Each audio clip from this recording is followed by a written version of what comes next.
marches comme un aveugle qui ne sait pas où il va. Tu marches comme un sourd qui n'entend rien du tout. Tu t'en fous de Dieu, tu te moques de sa Bible. Mais un jour, tu couleras des larmes pour tout cela. Tu vas couler des larmes, tu vas pleurer un jour. Dis-moi si tu mourrais ce soir, mais que diras-tu à Dieu? Si tu mourrais demain, que diras-tu à Dieu? Mais si tu mourrais ce soir, que diras-tu à Dieu? Si tu mourrais demain, que diras-tu à Dieu?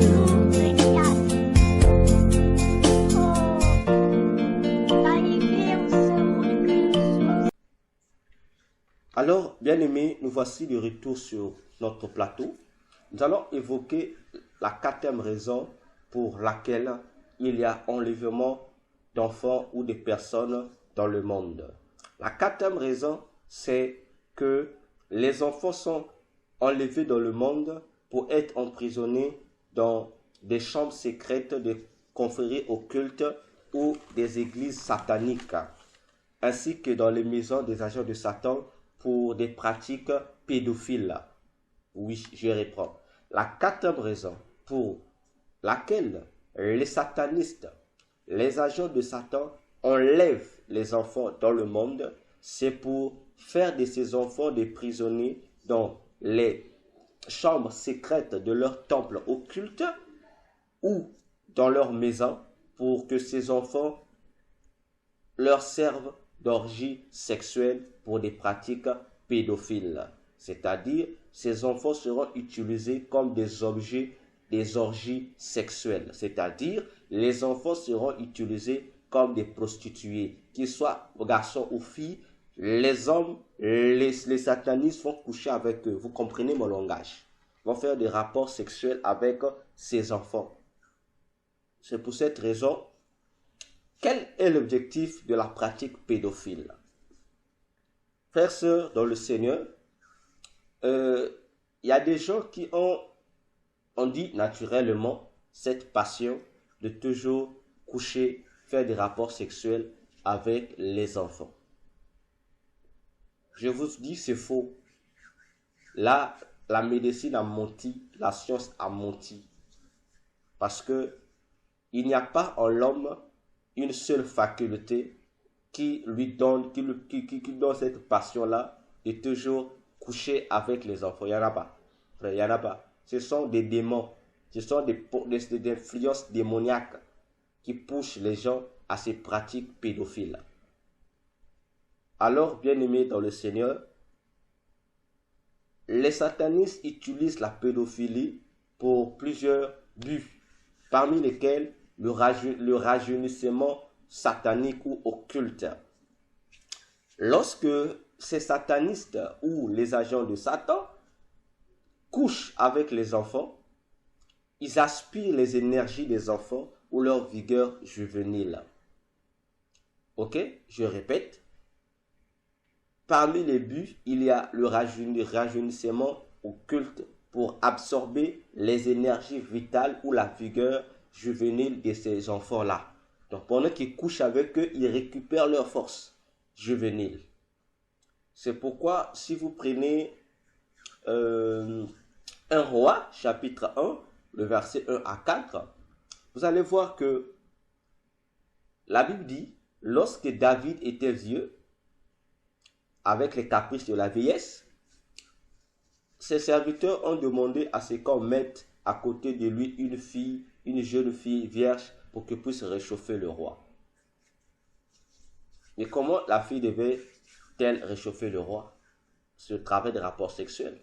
Et la Bible déclare que le roi David avait refusé cela. La fille était là, mais David n'a pas couché avec cette fille-là. Attention, Église. Ce sont ces pratiques sataniques. La fille, voyez, la fille est vierge. Je vous disais en amont, on choisit une. Donc cette fille-là, toute sa vie, elle ne devait plus se marier. Parce que le fait qu'on te met là, ça veut dire que, dites-moi frère, il y a quel médicament ici qui rajeunit quelqu'un? Il n'y en a pas. Peu importe la chirurgie que tu peux faire, il n'y a aucun produit qui rajeunit la personne.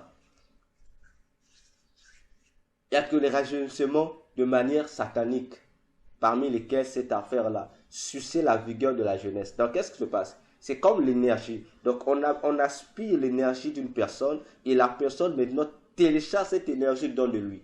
Donc, vous voyez que la personne semble être rajeunie, sa vieillesse semble être un peu disparaître, mais en réalité, ça n'a pas disparu. Il va juste utiliser l'énergie qu'il a enregistrée en lui. Donc, il va utiliser la vigueur qu'il a pris. Donc, pendant ce temps, l'enfant ou le jeune qui a été la victime, vous voyez que physiquement, il est jeune. Vous allez remarquer qu'il y aura des manifestations de la vieillesse en lui. Il y aura des fatigues. Donc, les comportements des vieux vont se manifester en lui. Et le vieux qui a bénéficié de son énergie, quoique vous allez le voir vieux, vous allez constater, malgré sa vieillesse, il a toujours en lui la vigueur d'un jeune homme. Voilà comment ça se passe. C'est pourquoi il y a la pédophilie qui prend de plus en plus de l'ampleur dans le monde. C'est parce que les satanistes se servent de la vigueur de la jeunesse pour se rajeunir spirituellement. Ils se rajeunissent, ils ont besoin de ces énergies-là.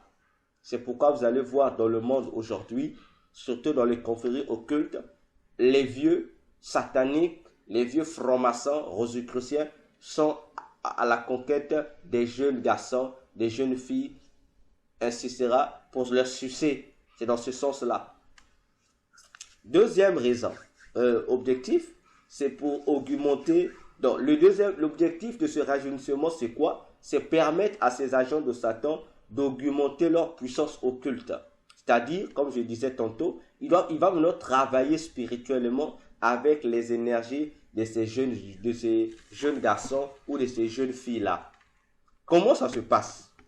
Pendant que toi, jeune, tu vas voir que, comme on dit naturellement, tes chances, tout ce que tu vas faire, si tu as un travail, tu ne vas pas jouer du bénéfice. Le bénéfice de ton travail sera transféré dans les affaires de ce sataniste qui suce ton énergie ou qui a sucé ton énergie juvénile. Donc, en suçant ton énergie juvénile, il prend au-dedans de toi tes étoiles, il récupère tes étoiles, il récupère, en fait, tout ce qui est ta bénédiction va chez lui. Donc, toi, tu deviens son esclave spirituellement parlant. Donc, toi pendant que toi, tu travailles, tu ne joueras pas du fruit de ton travail, mais c'est lui qui sera le bénéficiaire.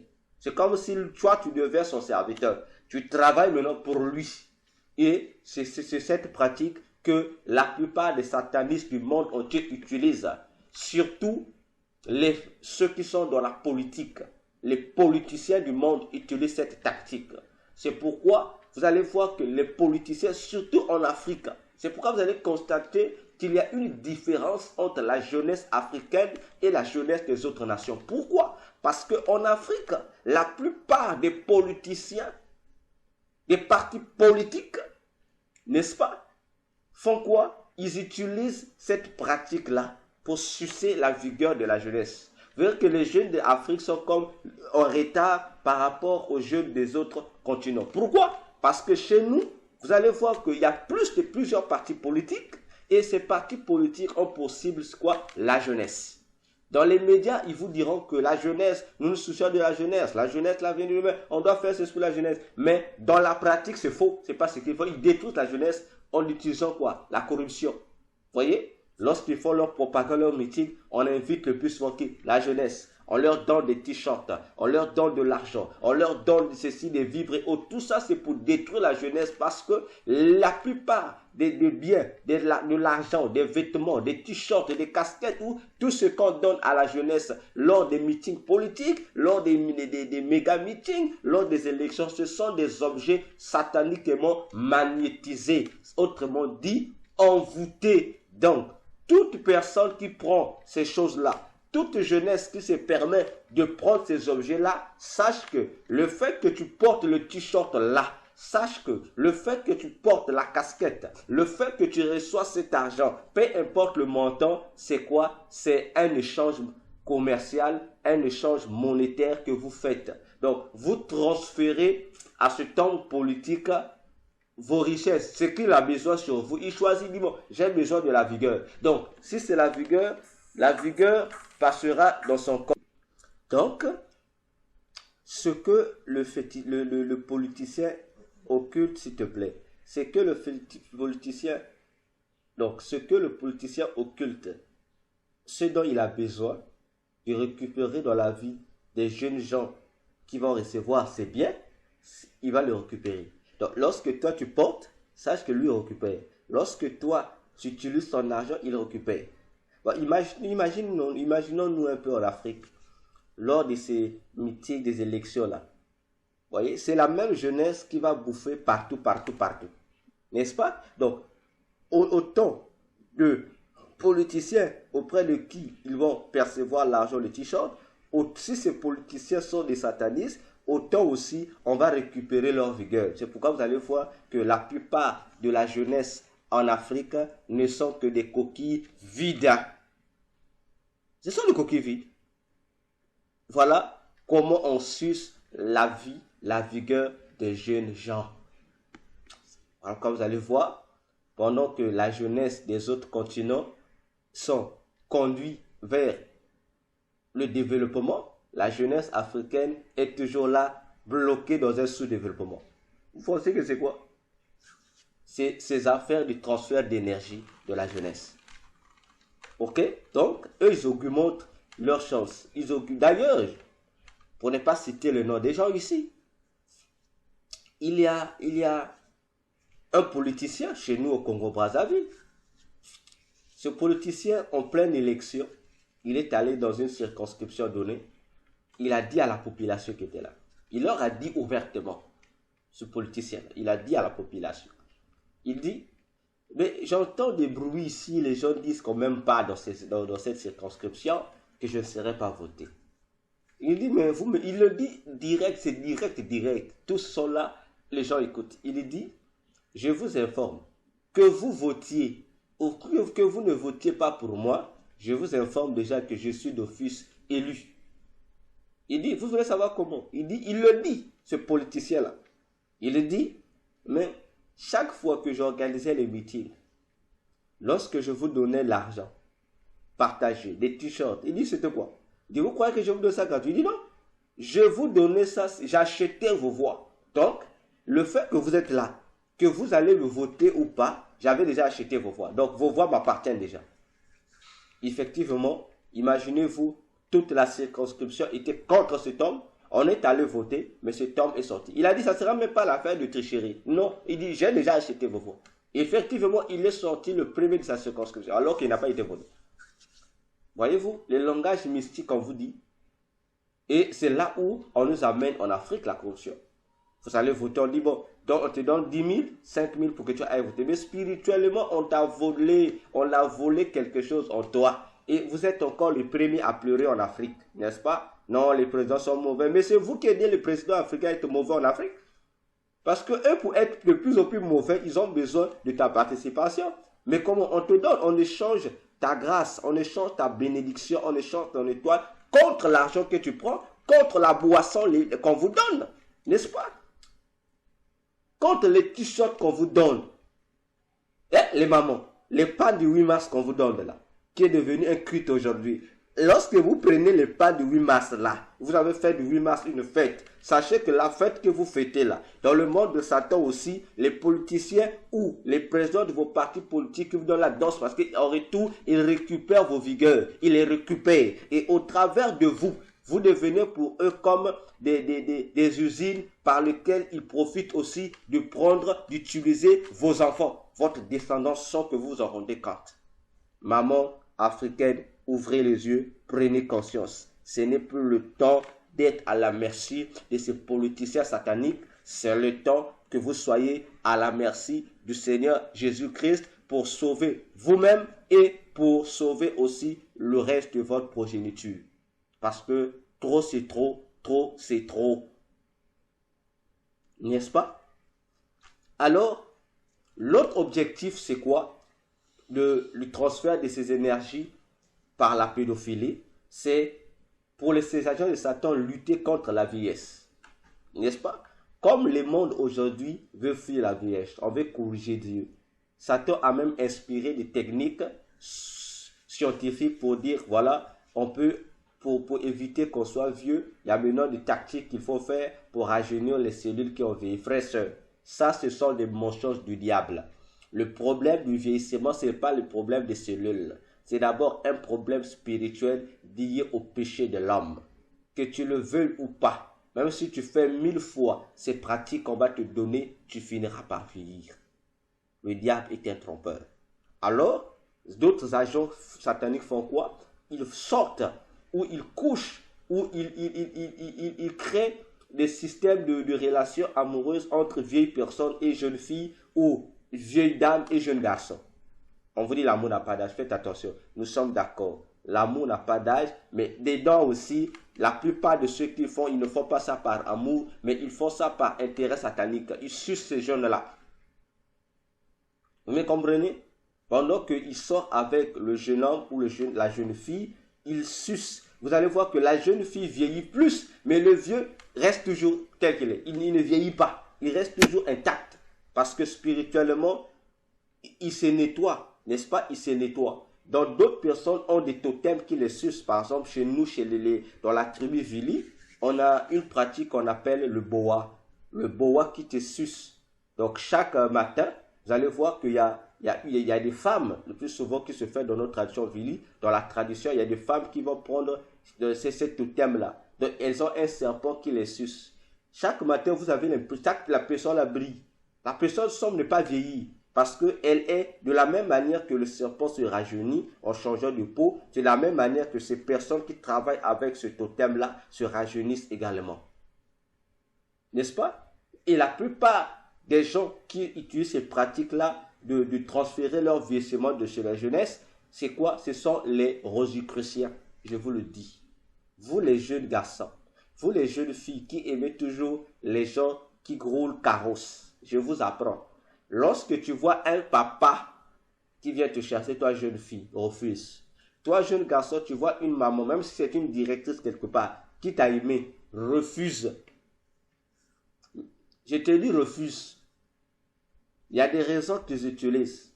Non, ma femme est trop vieille, elle ne me satisfait pas. Non, mon homme a trop vieilli, il ne me satisfait pas. Toi tu es jeune, tu as de vigueur, frère. Pendant que tu fais les rapports sexuels avec la personne, là, tu transfères ton énergie auprès de la personne. Toi, tu vas vieillir. Et voilà pourquoi vous allez voir que la plupart, surtout en Afrique, ces jeunes meurent.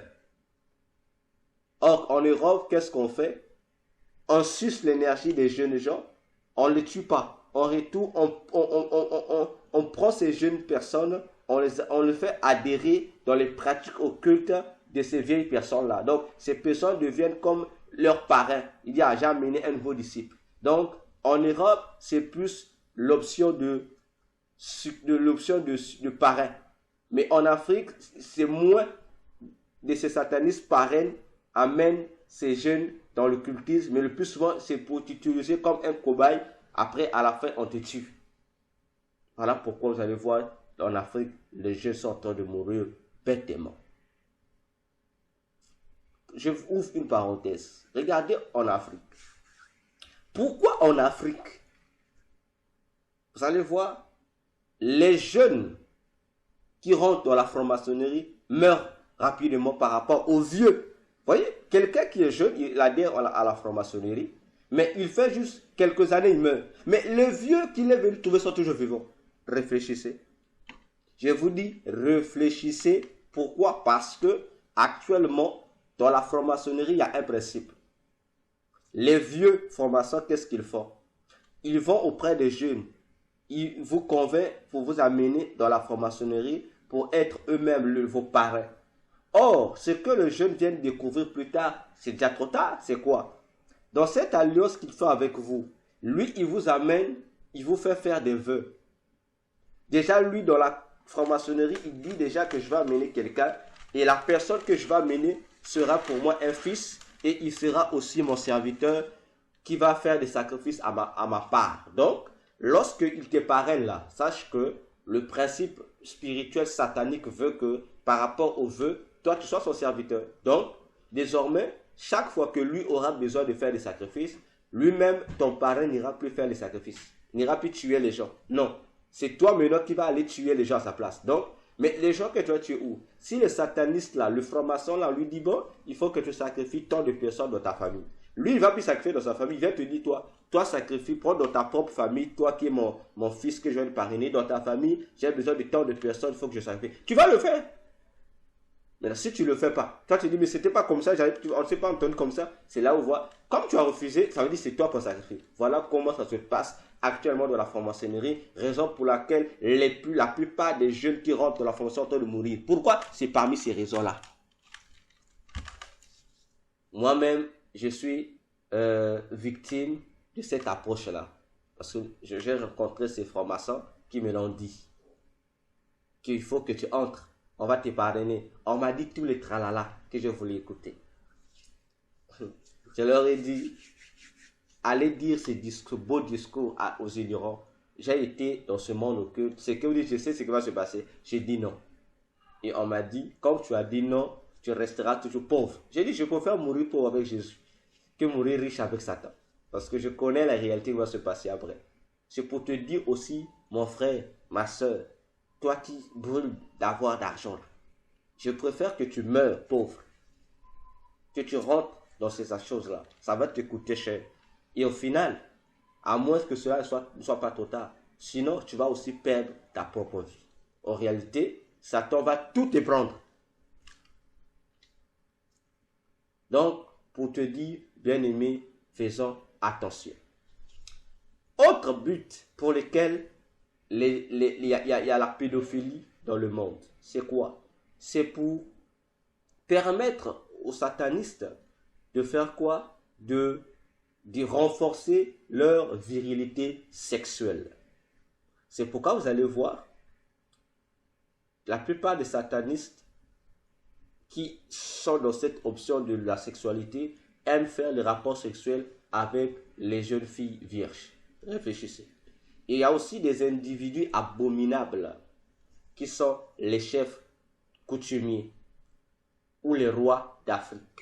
Les présidents, bon, pas les rois d'Afrique seulement, les rois du monde, les présidents du monde, les chefs d'État du monde, les grands gourous du monde sont de ces pratiques-là. Ils aiment coucher avec les enfants et surtout les filles vierges.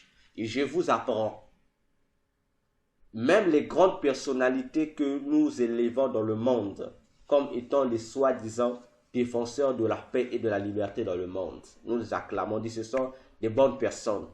Or, la plupart de ces personnes ont été des initiés, qui ont été des initiés de haut rang dans le monde de Satan et qui étaient aussi dans ces pratiques-là de la vigueur, de renforcer leur vigueur sexuelle pour renforcer leur puissance occulte. Et parmi ces gens-là, je n'ai pas peur, je vais citer leur nom. Parmi ces gens-là, vous avez un individu qui provenait de l'Inde qu'on appelait Mahatma Gandhi. Mahatma Gandhi.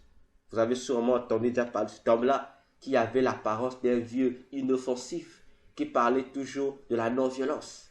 Voyez comment Satan séduit les gens. Physiquement, lorsque vous voyez cet individu qu'on appelle Mahatma Gandhi, cet Indien-là, cet Inou-là, il est inoffensif. Mais faites attention, c'était un grand sataniste, un mauvais type qui ne couchait qu'avec des petites filles. Il couchait avec ses propres, les enfants, comme on dit, ses petites filles, il couchait avec eux. Ses petits garçons, il couchait avec eux. Donc, voilà, vous allez voir, on dit non, il aimait les enfants. Frère, faites attention avec les satanistes là. Les gens qui aiment souvent les enfants là, faites attention. Hein? Voilà. Et ce que je dis, les disciples de Gandhi le savent. Mais on vous fait paraître Gandhi comme étant un bienfaiteur de l'humanité, alors que c'est un gros sataniste. J'ai dit, faisons attention. Oh non, le monsieur là, il aime les enfants. Faisons attention. D'ailleurs, tous les papes le font aussi. Tous les papes, je le dis, tous les papes le font. Ce sont de grands pédophiles. Ils le font. Je disais, tous les papes font cette pratique-là pour augmenter leur puissances occultes. Ils le font.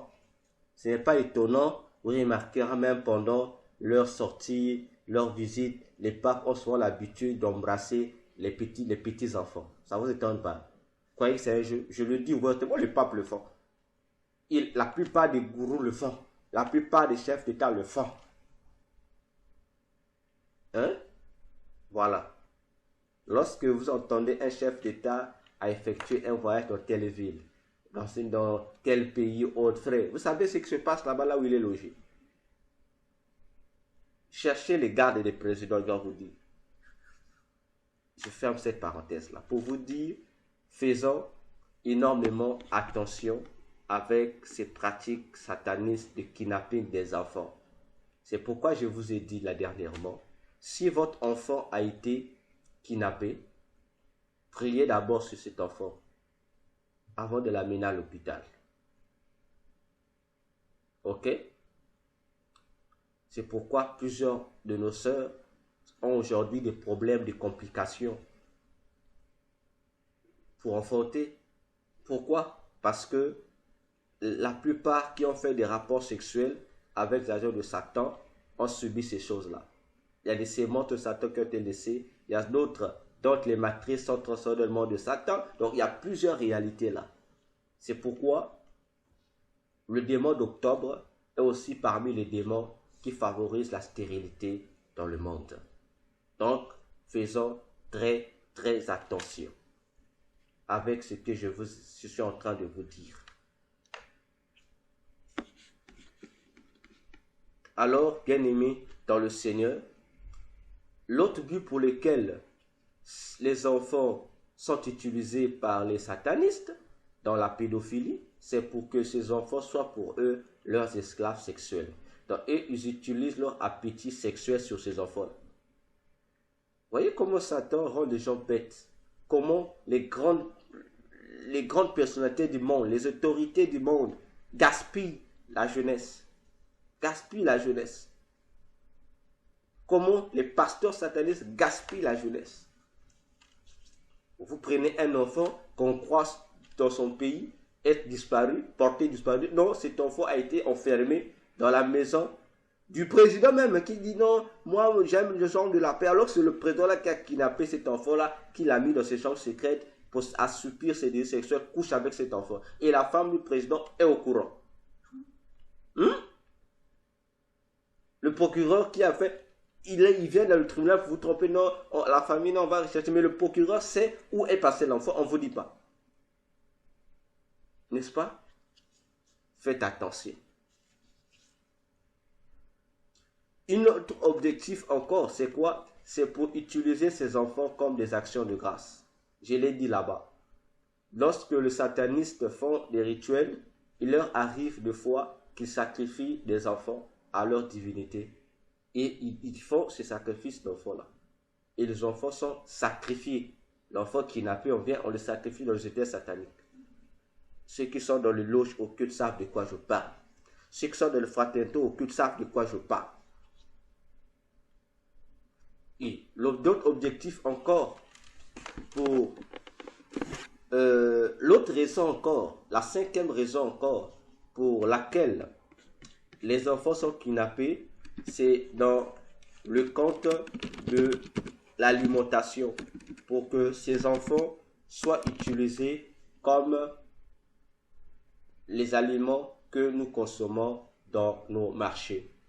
Lorsqu'on prend ces enfants, on se sert de leur peau pour faire de ça les différents pâtés de bœuf et autres que nous consommons, ou parfois à transformer ces enfants-là en des poulets qui nous sont vendus dans nos marchés. Vous comprenez? Donc, ces enfants-là sont kidnappés, tués, transférés dans le monde de Satan et on les transforme en des aliments qu'on nous renvoie sur la terre pour que nous consommions ces aliments. L'objectif de la consommation de ces aliments, c'est pourquoi? C'est pour étouffer notre vie spirituelle, c'est pour nous pousser, nous envoûter, autrement nous transformer en des cannibales, en des démons spirituellement parlant. C'est pourquoi la Bible nous demande de sanctifier les aliments que nous consommons. Voilà l'objectif. C'est ça l'objectif. Donc, pour nous dire, faisons très attention avec les affaires de kidnapping d'enfants. La plupart des viandes que nous mangeons ne sont pas des viandes qu'on prenne comment dirais-je, dans les pâturages, qu'est-ce que dirais-je, qu'on ne prenne pas dans les bergeries. Mais ce sont des humains qu'on nous fait manger. Les églises, vous qui aimez les huiles d'onction, l'huile d'olive, je vous apprends, dans une église où tu rentres, où l'église est spécialisée dans les affaires de l'huile, l'huile là qu'on utilise n'est pas l'huile normale. La plupart de ces huiles-là sont qu'on appelle entre guillemets les huiles d'olive. Ce sont des quoi? Ce sont des cadavres des gens qu'on convertit en des huiles d'olive. Ça, tu ne savais pas. On fait ça dans le monde, on vous renvoie, on vous applique. C'est pourquoi vous allez voir dans ces églises-là, ce n'est plus le nom de Jésus qui est invoqué, c'est maintenant l'huile. Tu vois ceci, l'huile. L'huile là, c'est le corps, c'est un cadavre, c'est le corps de quelqu'un, le corps de quelqu'un qui a été tué dans le monde de Satan, qu'on a transformé en l'huile. Vous voyez ça, l'huile. Mais eux, ils savent que ce n'est pas l'huile, c'est le corps. Lorsqu'on applique ça sur toi, on t'applique la potion des morts sur ton corps. Faisons très attention. Faisons très attention. Alors, bien-aimés dans le Seigneur, là, une question, posons-nous, pourquoi le kidnapping seulement d'enfants? La réponse, c'est Jésus qui nous la donne. Dans Matthieu 18, verset 1 au verset 3. Parce que les démons savent que les enfants sont l'avenir des nations de demain. Autrement dit, ce sont des futurs conservateurs d'alliance entre les familles et les divinités, d'une part, et d'autre part, entre les dignitaires, les rois, les chefs d'État et les démons politiques.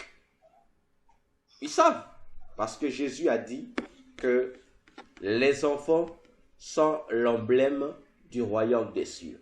Donc, pour aller au ciel, il faudra ressembler à un enfant.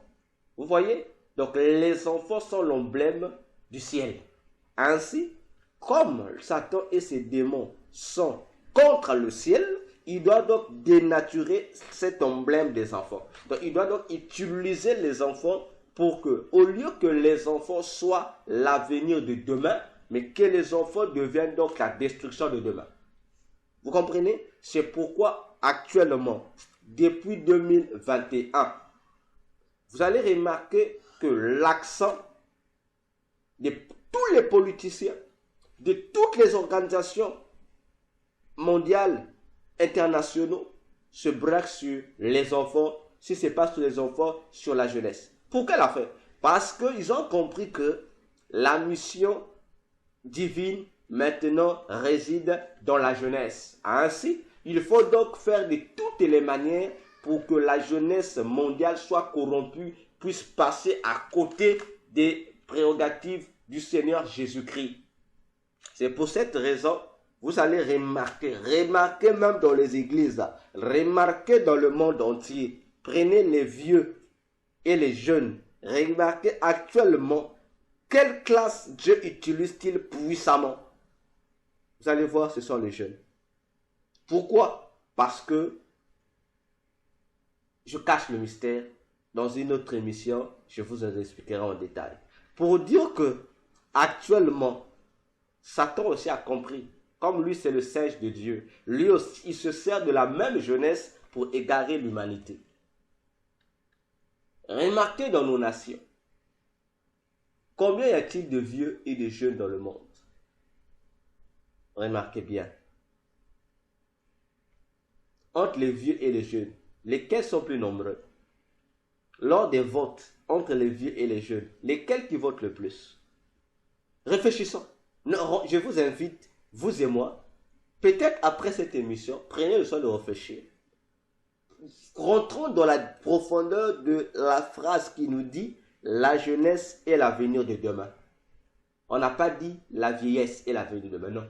On dit « Les jeunes sont la vie de demain, c'est dans les jeunes ». Ça doit vous interpeller, frères et sœurs. Peut-être que vous répétez ça sans comprendre. Et vous allez comprendre les objectifs du nouvel ordre mondial contre la jeunesse du monde entier. Tout se trouve là-dedans. N'est-ce pas?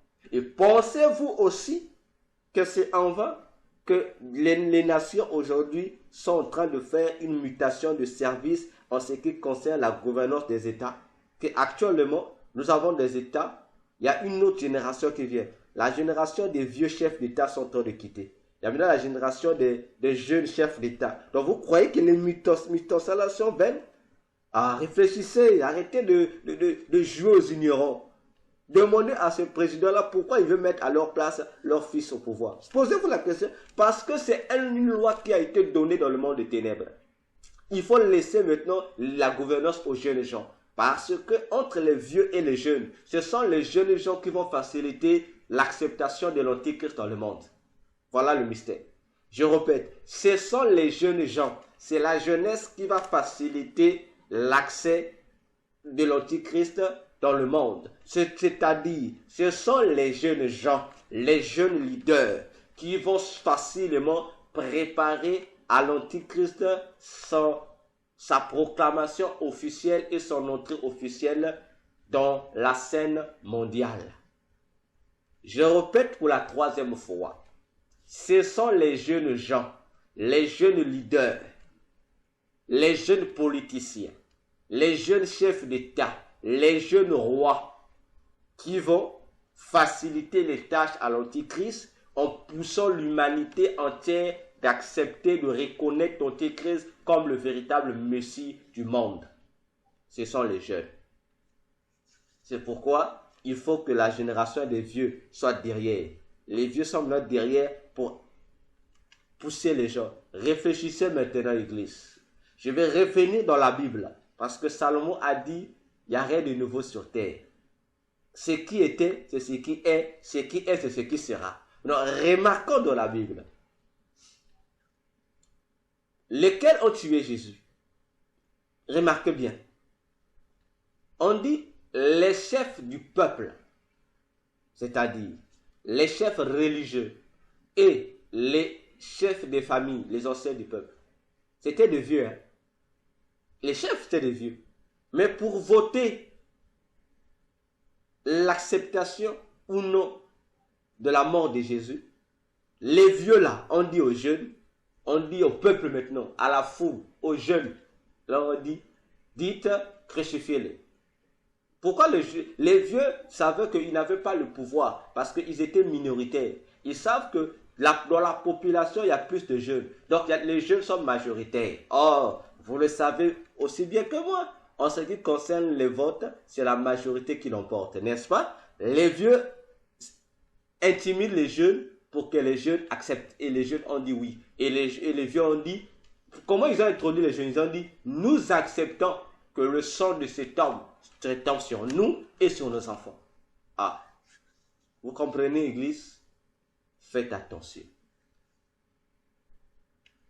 Je dis, faites attention avec le problème de la jeunesse. Là, Satan a besoin des jeunes gens. Parce que les jeunes gens doivent préparer l'organisation politique de l'Antichrist. Les jeunes gens doivent préparer, finaliser les travaux du nouvel ordre mondial. Voilà où on est en train de partir. Alors, Église du Seigneur Jésus, que faites-vous de la jeunesse chrétienne? Arrêtez avec les bêtises que vous faites faire aux jeunes dans les églises là.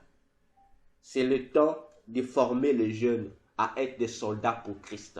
De la même manière que Satan forme avec ses agents la jeunesse pour être ses soldats, nous aussi l'église, nous pasteurs, nous hommes de Dieu, nous avons le devoir et l'obligation de transformer la jeunesse de nos églises en des guerriers pour Christ. Sinon, je vous apprends, il n'y aura que des dégâts dans les églises. Faites la différence. Chez Satan, les véritables serviteurs qui donnent de la joie actuellement, Satan, sont les jeunes serviteurs. Mais regardez dans l'église. Les serviteurs qui donnent de la joie à Satan, à Jésus, c'est lequel? Regardez. Vous allez voir dans les églises, c'est quoi? Voyez comment se comportent les jeunes ministres de Dieu. Regardez les jeunes pasteurs là. Ce sont eux le véritable objet de scandale dans la maison de Dieu. Alors que, en ce temps-là, Jésus utilise plus les jeunes que les vieux. Mais vous allez voir que entre ceux qui sont plus utilisés et ceux qui sont moins utilisés, ceux qui gardent l'authenticité des voix de Dieu, ce sont les vieux pasteurs. Mais les jeunes serviteurs, regardez seulement. Vous voyez que ça doit être. Faites attention, prenons conscience. Frères, sœurs, prenons conscience. Alors, une troisième mission du démon Baal, au mois d'octobre, c'est que c'est le démon de la musique, sinon de la danse. En dehors des démons de la danse, dont le démon Furfur, le démon Léviathan et le démon Bélial, sachez que le dieu Baal est aussi un dieu qui a une influence dans le domaine de la musique, particulièrement des danses, pour ne pas simplement dire de la chorégraphie. Ainsi, lorsqu'il s'agit du domaine de la danse, le démon Baal est appelé Mégrin. On l'appelle Mégrin dans le domaine de la danse. C'est pourquoi vous allez constater que dans 1 Roi 18, verset 22 jusqu'au verset 27, les prophètes de Baal, lorsqu'ils invoquaient Baal, ils faisaient des rituels, mais ces rituels étaient accompagnés avec une certaine danse. La danse qui consistait à faire des sauts, à sauter par-ci, par-là. Pour eux, c'était une manière de faire appel au dieu Baal au travers de cette danse rituelle. Ici, bien-aimés dans le Seigneur, chers abonnés, prêtez-moi votre attention. Nous comprenons que le démon Baal fait aussi partie des inspirateurs de certaines danses rituelles ou traditionnelles ou cérémoniales. Donc, sachez que lorsque vous voyez un endroit où on vous impose une certaine danse afin de pouvoir invoquer une divinité solaire, comprenez que on vous lie au dieu Baal. Ainsi, bien-aimés dans le Seigneur, chers abonnés YouTube, dans sa fonction de danse, Baal est appelé Mégrin. Alors, vous allez remarquer la danse des prophètes de Baal évoquée dans 1 Roi 18, le verset 22 jusqu'au verset 27, est une danse identique avec certaines religions traditionnelles d'Afrique ou d'ailleurs. Telles que chez nous, en Afrique centrale, on parle des religions des Noirs, communément appelées Ngunza. Vous allez remarquer que lors de leurs danses rituelles, les Ngunza font les mêmes danses que celles exaltées par les prophètes de Baal. Et dans cette danse, parfois, ils sautent sur le feu. Mais attention, Baal fait aussi partie des divinités du feu. Faites donc attention. La plupart des religions où on adore le dieu soleil, il y a toujours une danse rituelle qui est réservée à ce dieu. N'est-ce pas? C'est pour vous amener à comprendre que il y a aussi des musiciens chrétiens comme profanes qui exaltent certaines danses à la louange de ce dieu solaire qui est Baal. Oui. Regardez seulement les clips où on honore le dieu soleil. Regardez seulement les clips. Ok? Regardez seulement les clips, vous allez comprendre. Lorsque vous voyez un clip où on montre les images idolâtres du dieu soleil, comprenez le message derrière ce symbolisme. Pour ceux qui font télécommunication ou simplement communication, on vous dira c'est quoi la communication? Naturellement, nous disons que la communication c'est quoi? C'est la voix qui sort. Mais dans le cours sur la communication, on vous dit que la communication ce n'est pas seulement la voix, parce que même sans voix on peut communiquer, n'est-ce pas? par des faits, par des gestes, par des mouvements, par un clin d'œil, même par notre humeur, notre manière de faire, notre simple humeur communique un message à quelqu'un. Par des symboles, par des signes, des images, des figures. Tout cela cache des messages. Seuls ceux qui sont initiés peuvent comprendre les messages qui sont donnés.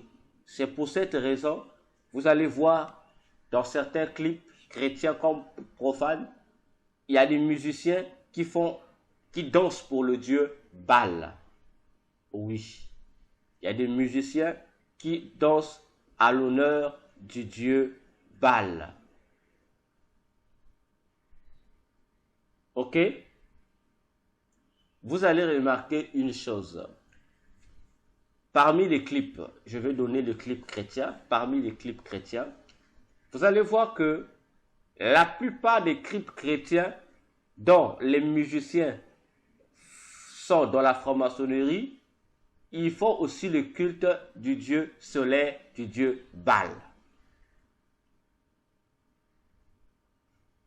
Si vous suivez sur notre chaîne YouTube, suivez la section, faites la recherche sur il y a une série de vidéos que nous appelons la musique. Vous allez voir, suivez, vous allez comprendre ce que je suis en train de dire ici. Et dans certains clips ou certains films, comment est-ce que le culte du dieu Baal est manifeste? Au travers des rayons solaires. C'est seulement voir dessus une église, on a mis un dessin, il y a juste les rayons solaires. Parfois on met le soleil, on met le rayon solaire. Comprenez que cette église est influencée par le dieu solaire, le démon Baal. Ok? C'est pourquoi, lorsque vous entendez les noms des églises comme le soleil couchant, frères et sœurs, comprenez que là-bas aussi, il y a le démon Baal qui a une influence donnée. Ok?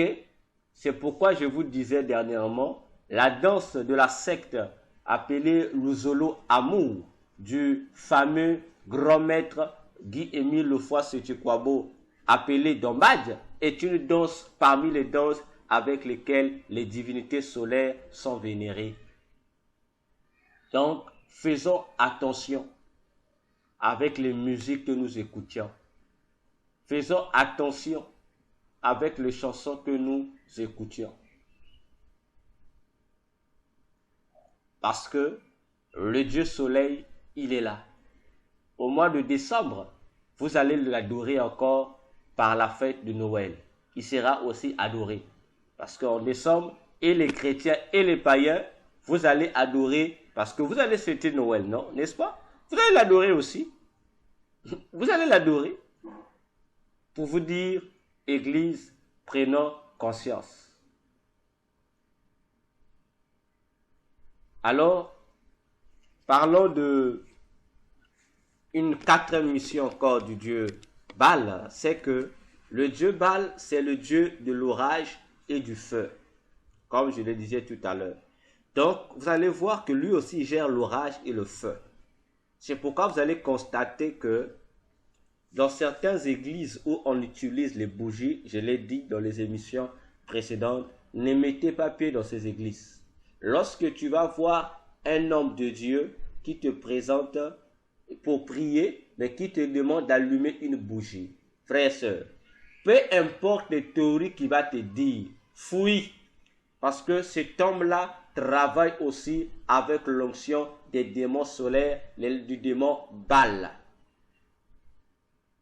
Fuyez, parce que ces esprits qui descendent viennent pour intervenir. C'est pourquoi poser la question. Il n'y a aucune pratique magique qui ne se fait sans bougie. On a toujours besoin de la bougie. Pourquoi?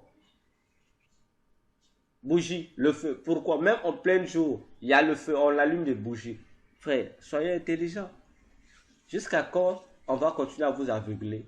Le soi-disant prophète qui vous fait faire des rituels, non, allume une bougie. Et je vous apprends ici. Je pèse mes mots. je répète en pesant mes mots. Sachez-le que chaque endroit, je répète encore, chaque endroit, peu importe l'endroit, lorsque vous allumez une bougie dans votre maison, sachez que vous invoquez une divinité donnée qui vient. Donc l'esprit de la bougie vient. Étant donné que chaque bougie a sa couleur, donc chaque couleur de la bougie évoque une certaine catégorie d'esprit d'influence, en dehors des esprits solaires. Donc, le fait même que nous allons dans nos boutiques, on allume des bougies dans nos maisons, sachez que il y a un esprit qui viendra avec toi. Le fait que tu vas allumer seulement la bougie dans la maison, il y a un esprit qui sera là. C'est pourquoi, apprenons, avant d'introduire les choses dans nos maisons, prions pour ces choses-là. Parce que la bougie n'est simplement qu'un élément. Mais sachez que toutes les bougies au monde attirent les démons. J'ai dit toutes les bougies au monde. Même si tu as acheté ta bougie simplement pour éclairer la maison, sachez que la bougie là va te faire des dégâts. Si tu n'as pas Dieu, ça veut dire que la bougie là ouvre une porte pour que les esprits là rentrent. Il me dit, allons utiliser les bougies. Je vous demande, si tu veux utiliser la bougie, détruis l'influence derrière cette bougie. Parce que le plus souvent, nous utilisons la bougie blanche, qui est connue comme la bougie usuelle, la bougie d'usage. Combien de chrétiens n'ont-ils pas fait de prière avec la bougie? Parfois, on vous oblige même à acheter les bougies de ceci. Il y a des prophètes que vous suivez sur YouTube qui ont des grandes églises, qui dans leur culte, il y a des moments où ils font des séminaires, on vous dit, amenez les bougies, vous allumez les bougies. Non, c'est la lumière de Dieu. Mais ce genre de prophètes sont des satanistes, non. Vous ne suivez plus, comprenez pas pourquoi. Pour vous dire, prenez conscience, bien-aimés, dans le Seigneur. Quelqu'un vous, même si vous constatez que cette personne était vraiment morte, qu'elle est revenue à la vie, que la personne vienne vous dire, non, j'ai été au ciel. Au ciel, là-bas, j'ai vu William Marion Branham. Qu'au ciel, j'ai vu Simon Kimbangu. Frères, sœurs, déclassez cet homme-là. Ce qu'il dit est faux et archi faux. Parce que ni Simon Kimbangu, ni Branham ne sont au ciel. Ils sont en enfer. Parce que c'était de gros satanistes.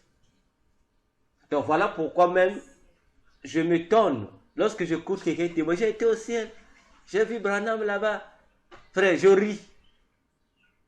Je dis, je ris, soit celui qui témoigne la mort, soit là où on l'a mené, on l'a pas mené au ciel.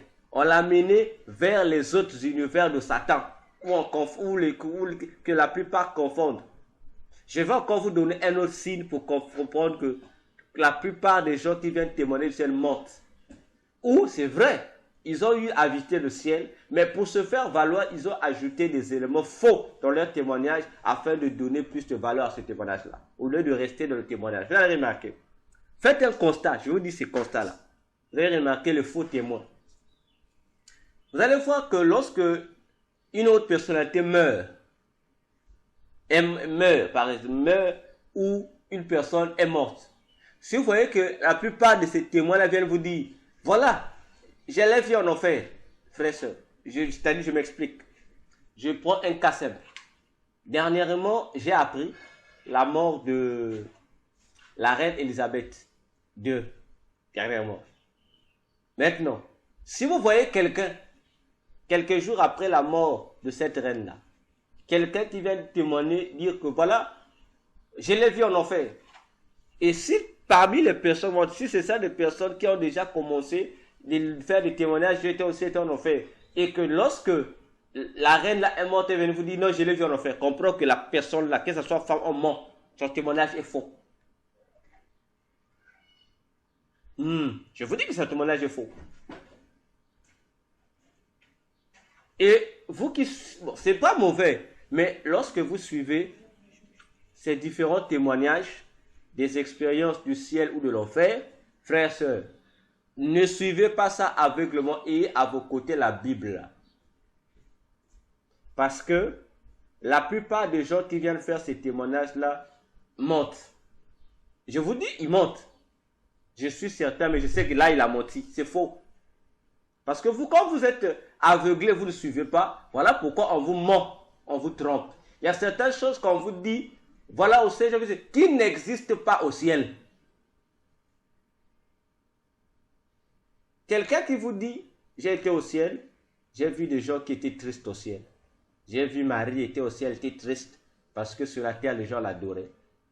Frère, je t'informe, au ciel, il n'y a aucun endroit au ciel où les gens sont tristes. Il n'y en a pas. Je vous dis, au ciel, il n'y a aucun endroit au ciel où les gens sont tristes. Il n'y en a pas. Ça n'existe pas au ciel. Bon, maintenant, je m'étonne que quelqu'un se prend son courage. Il est allé voir Marie au ciel et elle est enfermée dans un coin où parce que les gens l'adorent sur la terre. Frère, au ciel, Marie n'est pas enfermée dans un coin. Donc déjà, les réalités qu'on décrit n'existent même pas au ciel. Et je comprends que ce sont des imaginations, des inventions pures et simples.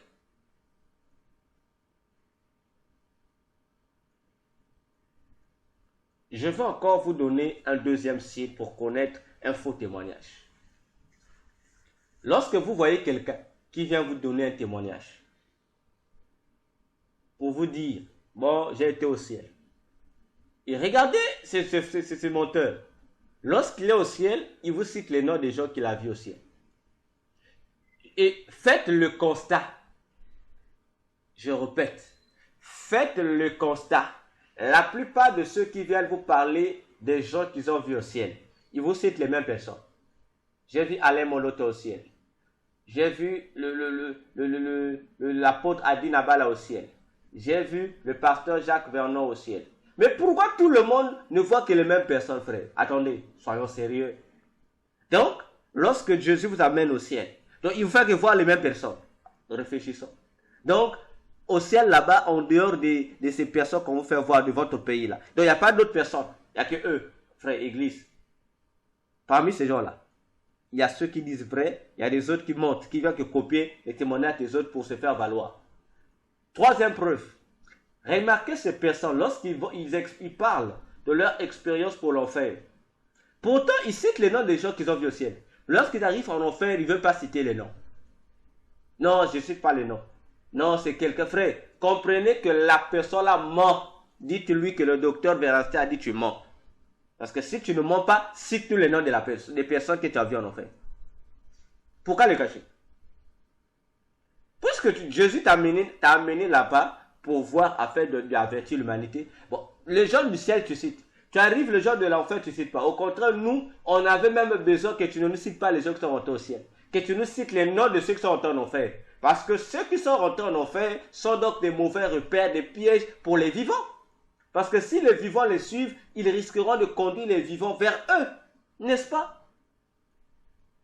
Vous ne voulez pas dire, non, en enfer, j'ai vu tel pasteur en enfer, je ne veux pas dire le nom. Oh, mes frères, tu fais quoi? Tu es un témoin de quoi? Un témoin cite les noms. N'est-ce pas? Voilà, bien aimé, parmi les signes qui vous amènent à comprendre que c'est lui qui a expérimenté l'enfer ou le paradis ment. Un autre signe que je peux vous donner encore, c'est la contradiction des événements qui sont décrits au ciel avec ce que la Bible décrit dans la Bible. Ce que nous trouvons dans la Bible, il y a des contradictions. Comprenez que c'est faux. Je vous dis, comprenez que c'est faux. Je vais vous faire rire, Église du Seigneur. Vous savez, lorsque j'écoute quelqu'un qui décrit des fausses choses, je me permets de contacter la personne et je vous dis, je prends le coordonnées de la personne sur WhatsApp, j'écris à la personne. J'ai dit, j'ai suivi votre témoignage, mais j'ai des questions à poser. Parmi les, je lance une question et je vous dis, ces personnes que vous suivez là, aucun d'eux ne m'a répondu. Hein. Lorsque je pose ces questions, la personne ne me répond. Et chaque fois que je fais des méthodes, on ne me répond pas. Parce qu'il est conscient. Parce que celui qui est témoin n'aura pas peur de répondre aux questions qui lui seront posées. Mais pourquoi la plupart de ces témoins-là me fouillent? Pourquoi? Alors que moi aussi, les questions que je pose. Mais pourquoi ils ne me répondent pas? Bon, si tu ne peux pas peut-être causer avec moi, mais réponds à la question. Pourtant, d'autres personnes qui répondent, ils posent, ils répondent. Mais moi, lorsque je pose ma question, on ne me répond pas. Pourquoi? Parce qu'il est conscient, ce qu'il dit est faux. Oh?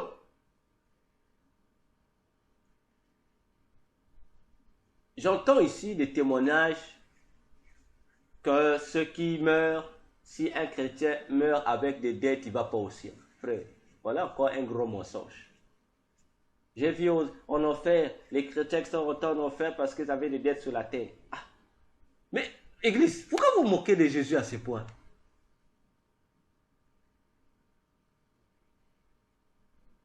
Je te dis, vous qui suivez ça, mais ne suivez pas ces témoignages bêtement. Examinez avec la parole. Voilà comment tout le monde vient. Il parle. Mais examinez les Écritures.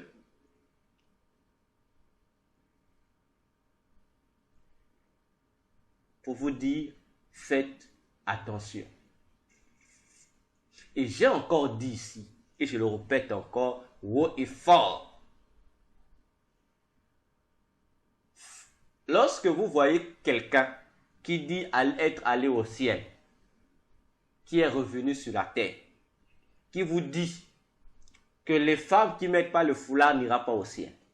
Alors, je vous pose la question, posez à cette personne-là, lorsqu'ils sont allés au ciel là-bas, toutes les femmes qu'elles ont vues, ou toutes les femmes qu'ils ont vues, avaient-elles de foulard sur la tête? Il faut poser cette question-là.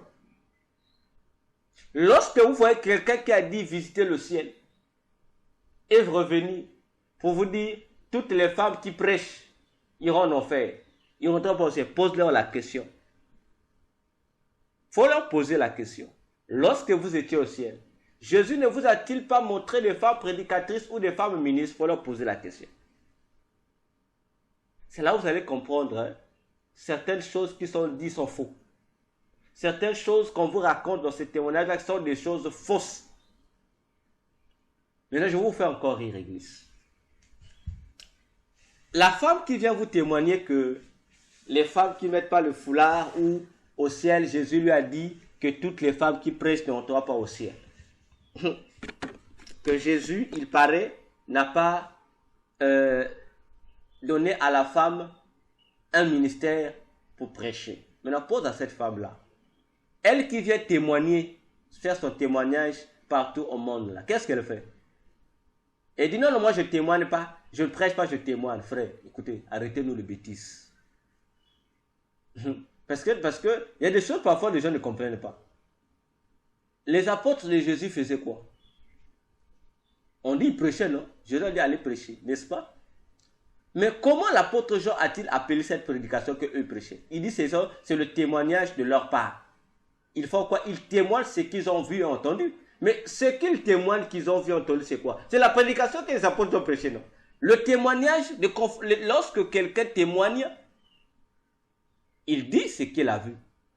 Le fait que tu viens nous dire, Jésus m'a dit de vous dire ceci, frère. Tu es en train de prêcher sans les rendre compte. Et regardez la plupart de ces personnes-là. Vous allez voir que quand leur témoignage, ils témoignent, ils prêchent, ils enseignent. Donc ça veut dire elles aussi qui font ça, n'iront pas au ciel. Réfléchissez un peu. Réfléchissez un peu, Église. Jésus ne peut pas se contredire. Jésus ne peut pas se contredire. Moi, j'ai encore posé la question ici.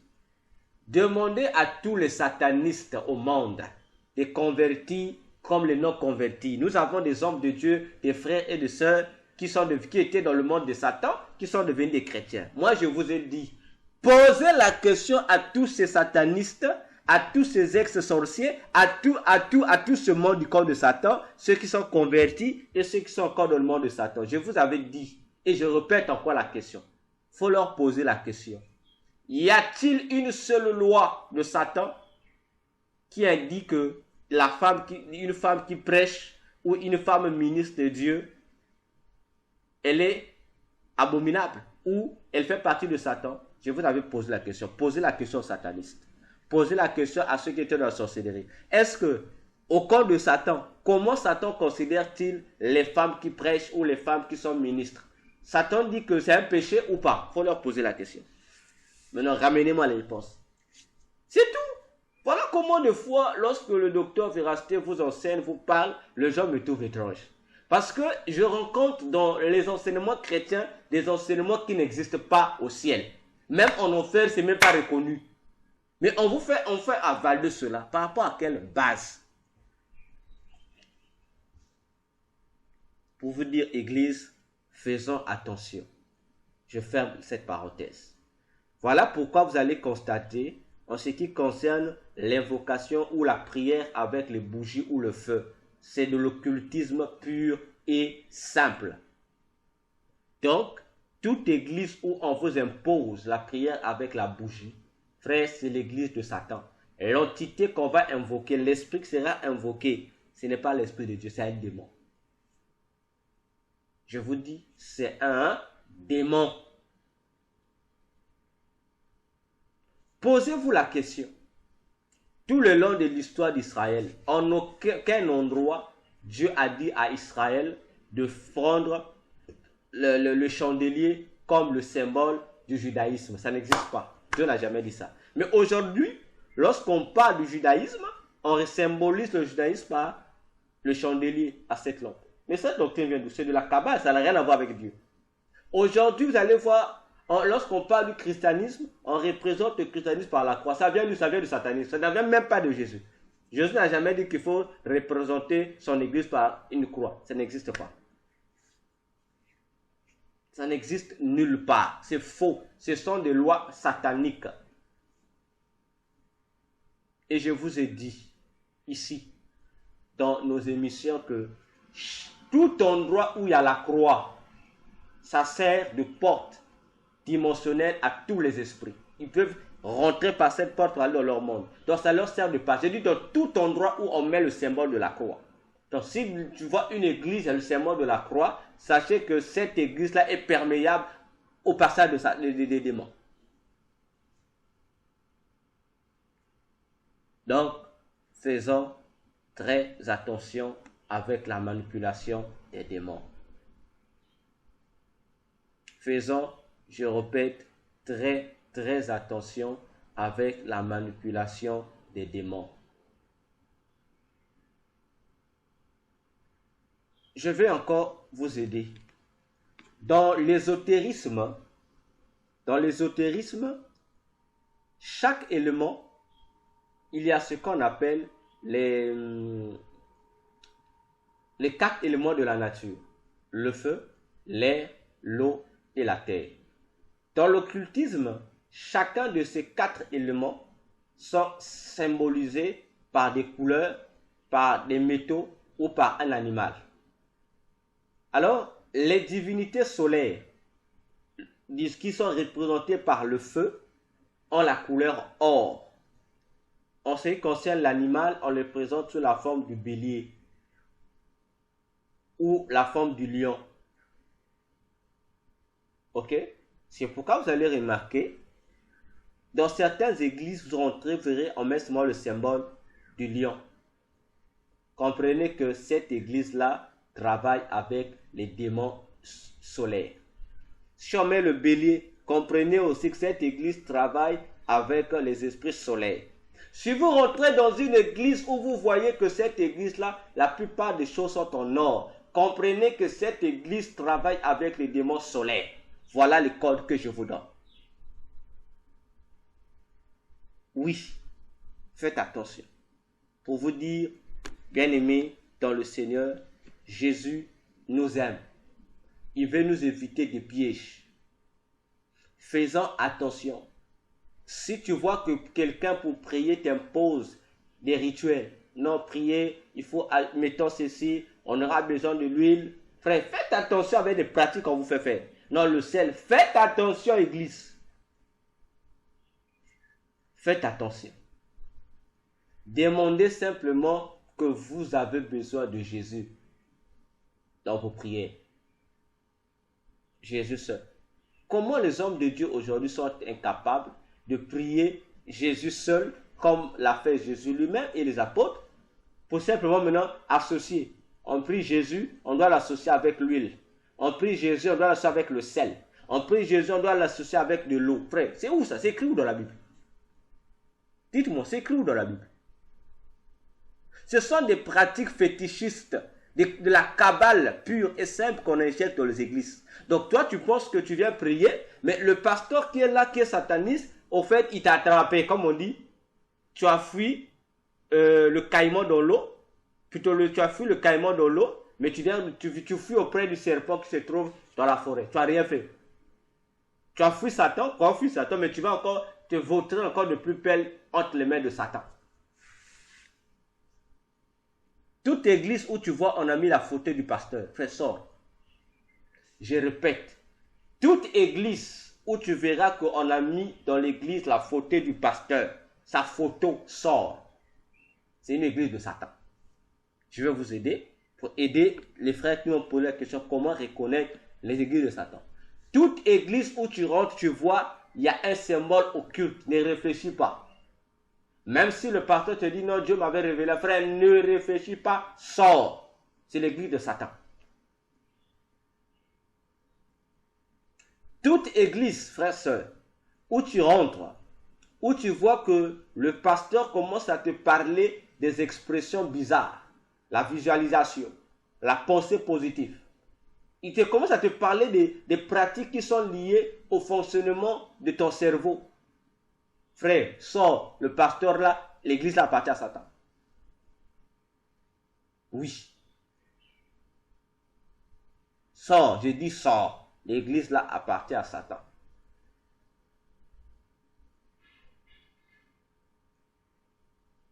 Pour vous dire, frères, sœurs, les églises de Satan. D'ailleurs, je vous informe, toutes les églises de Satan ont leur symbole. Ils trouvent ce symbole où? Lorsque tu rentres dans l'occultisme et que ton église doit être une église de Satan, il y a un endroit au ciel, plutôt je dis au ciel, dans le monde de Satan où on donne ces images-là. Ce sont leurs symboles qui montrent leur appartenance. Oui, ça montre leur appartenance à Satan. Pour vous dire, faites attention. Vous qui ne voulez pas comprendre lorsqu'on vous enseigne. Vous qui vous efforcez tous les jours à jouer à l'incrédule à cause de votre fanatisme aveugle à l'égard de vos pasteurs, à l'égard de vos églises et de votre religion. Frère, ce n'est pas la religion qui t'a sauvé. Ce n'est pas ton pasteur qui t'a sauvé ou ton prophète, je suis désolé. C'est Jésus de Nazareth qui t'a sauvé. Nous allons lire un passage biblique pour vous parler des réalités. Cet fait des signes, nous allons lire dans le Psaume 74. Dans le Psaume 74, nous allons considérer les versets, prenons les versets 3 jusqu'au verset 4. Il est dit ceci. Porte tes pas vers ces lieux constamment dévastés. L'ennemi a tout ravagé dans le sanctuaire. Tes adversaires ont rugi au milieu de ton temple, c'est-à-dire le temple de Dieu. Ils ont établi pour signe leur signe. Vous comprenez, bien-aimés dans le Seigneur? Donc, c'est ce qui se passe dans les églises aujourd'hui. Là où il y avait des signes de Dieu, c'est-à-dire là où on pouvait reconnaître une église de Dieu par le Saint-Esprit de Dieu, par des signes qui témoignent que cet église appartient à Dieu, il y a eu remplacement. À la place des signes de Dieu, Satan a mis ces signes. Et ces signes de Satan sont visibles dans les églises.